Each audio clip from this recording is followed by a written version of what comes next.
Now we are discussing about assumptions of ABA using classical and operant conditioning. So, what is behavior analysis? Behavior is what we do and what we observe, and analysis is we are understanding behavior by analyzing it. Why is it happening? Where is it happening? And when is it happening? So here we follow applied behavior analysis. On the other hand, it is focused on applying these behavior principles to real world situations using classical conditioning and operant conditioning. What is this classical conditioning and operant conditioning? Who gave these conditionings? Classical conditioning was spoken by Ivan Pavlov. He is a Russian physiologist. He spoke about conditioning. It is a process that involves creating an association between a naturally existing stimulus and a previously neutral one.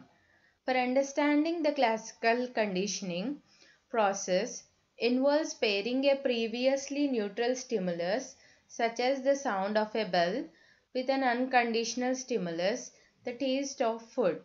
That means previously the taste of a food was very normal when it was conditioned by using a bell sound.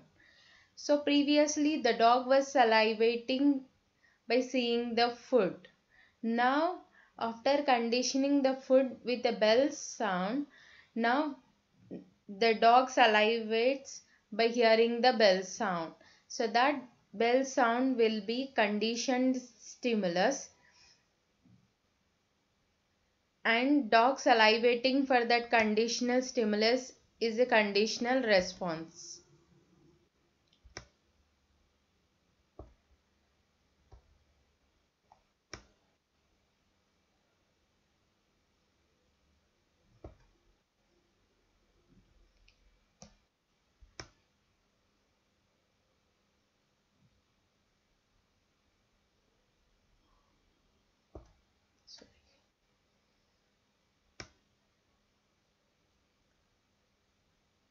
Now we talk about operant conditioning. Operant conditioning was given by B.F. Skinner, an American psychologist. He first spoke about operant conditioning. It is also known as instrumental conditioning. In operant conditioning, it is mainly a reinforcement, either it is positive or negative, and punishment.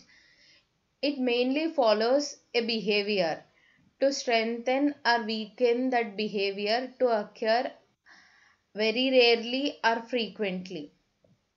So there are positive reinforcement and negative reinforcement and punishment. Here positive, negative and punishment are not negative terms, yeah, positive terms, but these are kind of reinforcement named in such a way that positive reinforcement enhances a behavior to occur again and again. And negative reinforcement, this is also a kind of reinforcement where the behavior is likely to happen less. And punishment, which allows a person to stop that behavior.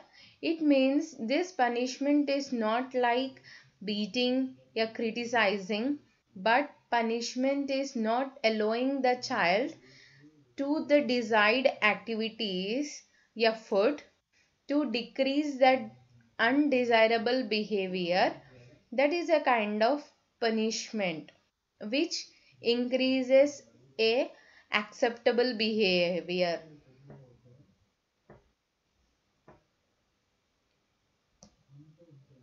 For example, in schools the conditioning happens when it repeats again and again. For example, whenever a child comes late, only that day the PTT teacher The PT teacher might check for tidiness, or if there is an exam tomorrow, there may be a power cut today. So these kind of conditionings happen.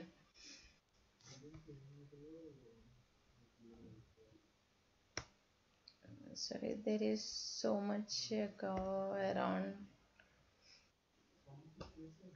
And uh, reinforcements. There are two reinforcement: positive, negative. Positive reinforcement increases the behavior to happen again and again. Negative reinforcement decreases the behavior to happen in less frequency.